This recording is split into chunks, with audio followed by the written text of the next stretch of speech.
Number 14 is a function transformation on an absolute value function. So we know that the absolute value is that V shape, and the parent function is centered at the origin. So we are going to look at a transformation. This number in the front, which we would call A, is responsible for stretching our graph, shrinking our graph, or compression, and reflecting it over the x-axis. If we have a number greater than 1, it's going to be a stretch. So actually, these all say vertical stretch by a factor of 4, and that's what that 4 does.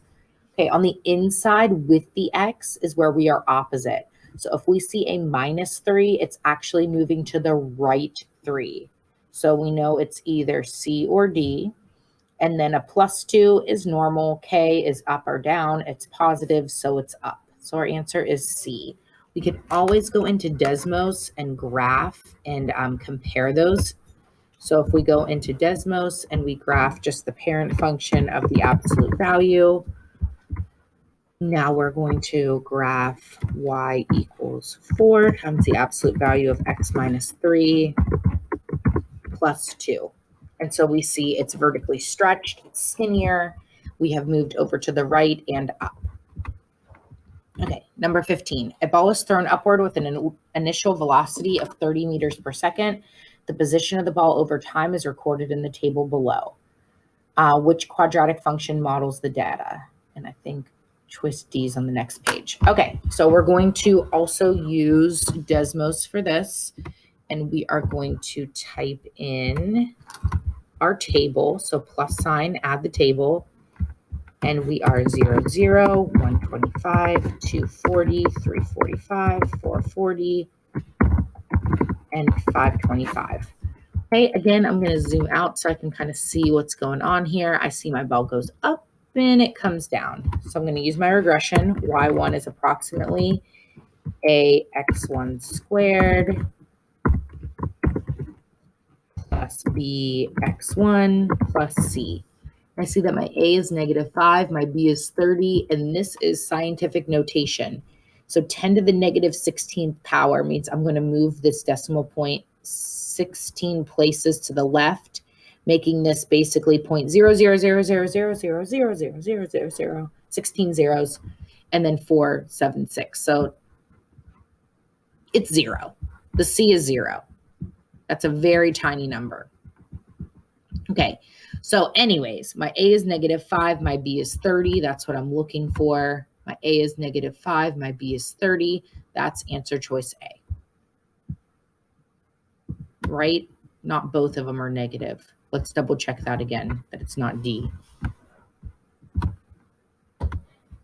Nope, A is -5, B is positive 30. Okay, perfect. Given the function x squared plus 4, what's the domain and range? All right, so x squared plus 4 is a parabola. A parabola, a quadratic function, looks like this. We know that this is a k value, so that's actually shifted up 4 units. If we did not know that, y equals x squared plus 4.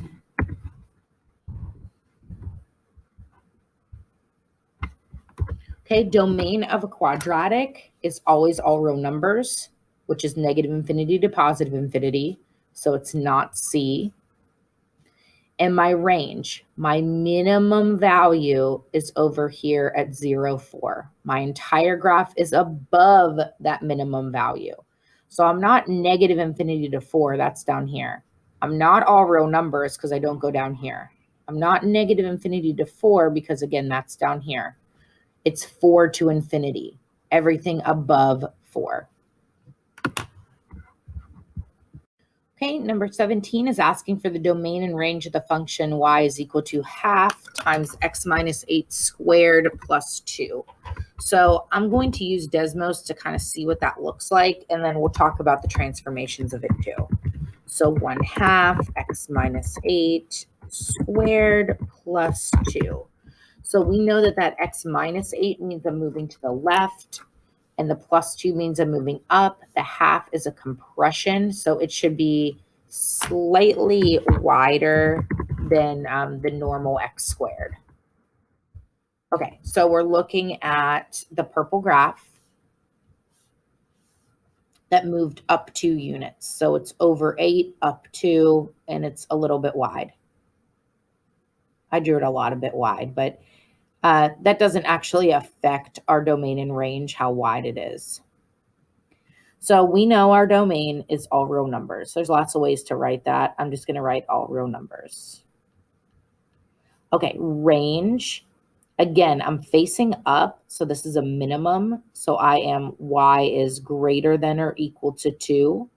Another way I can write that is 2 comma infinity. Anything bigger than 2. 2, 2.5, 3, 4, 5, 1 million. Hey, everybody, just a quick note on number 16 and 17. These should actually be brackets on here instead of parentheses on the numbers because we do actually come down and touch 4 and then head back up on our range. The only time that those should be parentheses is if it's on an infinity, or if it's something like an asymptote, like in a exponential function where we don't actually come down and touch 0. So our range would be parentheses 0 comma infinity here. We didn't talk a ton about the parentheses and the brackets. So we were more writing it with the greater than or equal to 4. And then because number 16 was wrong with the parentheses, I did this one wrong. This should be a bracket 2 to infinity. But this was correct with the greater than or equal to. So sorry, 16 threw me off, and then I did 17 wrong. Okay, let's see. Next one. It says consider the graph of y equals -2. I have that covered up with my y. I can't even see what that says. X minus 2 squared minus 8. So almost the same thing that we just looked at. So we're just talking about transformations here. What happened? So this negative means a reflection over the x-axis. That's C and D say that. So yes. The 2 is a stretch. They both say that. A says that too, but it doesn't have the reflection. Right 2 from the -2 and down 8. So looks like it's D. Reflected, stretched, 2 to the right, 8 down.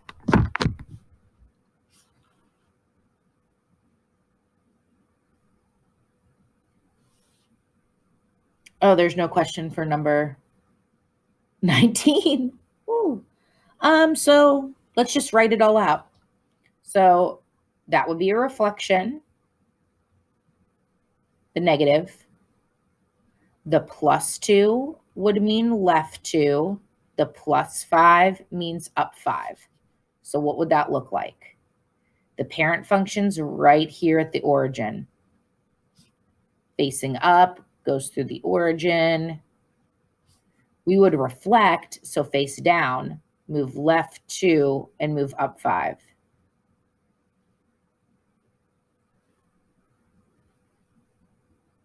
It would look something like this. Sorry, I'm like not drawing pretty today. Okay, so this will be a maximum value now. Everything would be below 5. So let's talk about domain and range while we have the chance. Domain is all real numbers. Range this time is y is less than or equal to 5 because we're below 5. Another way to write that is -infinity, comma 5.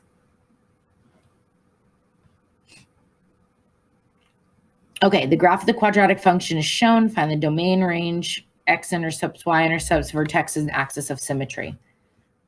Whew, that's a lot of stuff. Okay, we know domain, all real numbers. Range. I have a minimum here. It looks at like -5.5. So y is greater than or equal to -5.5. We can also write that -5.5, comma infinity. Okay, domain did it. Range did it. X-intercepts. Ooh, Looks like it's slightly less than -2. So I'm going to say like -2.1 and a little bit bigger than 1. That looks like 1.1. 1.1 comma 0. Okay, did that. Y-intercept -5.